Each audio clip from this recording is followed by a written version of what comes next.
Hi, just another random video to remind everyone to drink water in this intense summer heat here in the Philippines. Muli isang paalala para sa mga nanonood ng aking mga videos dito sa Pilipinas na ugaliing uminom ng napakaraming tubig ngayon sa Pilipinas. Yes, it is tempting to drink juice, soda, iced coffee. There's nothing wrong naman to drink juice, soda, iced coffee. Ako favorite ko iced tea, share ko lang, Nestea iced tea.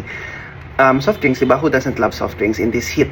Pero please, drink in moderation or drink, hindi ako science, hindi ako medical expert, pero just a random person na nagsasabing ugaling uminom ng tubig, drink more water, and paminsan-minsan or seldom drink juice, ganyan. But do not drink every day because natatakot ako sa mga nababasa ko sa Facebook, sa Reddit, ganyan. Yung mga kakasakit, pagtaas ng sugar, nagpapadialysis, ganyan. So, tubig-tubig na lang muna tayo. Yes, napakainit. Yes, deserve naman din natin uminom ng juice, ng soft drinks, ng iced coffee. Pero in moderation or in controlled amount, sana ang ating naiinom. And yun nga, kung milk tea, ganyan, doon tayo sa less sugar, sana, ganyan. Para tulong na rin siyempre sa ating katawan. Pero syempre, katawan nyo yan, choice nyo yan. You do you, kung ano gusto nyo inumin, kainin. Pero syempre, everything in moderation.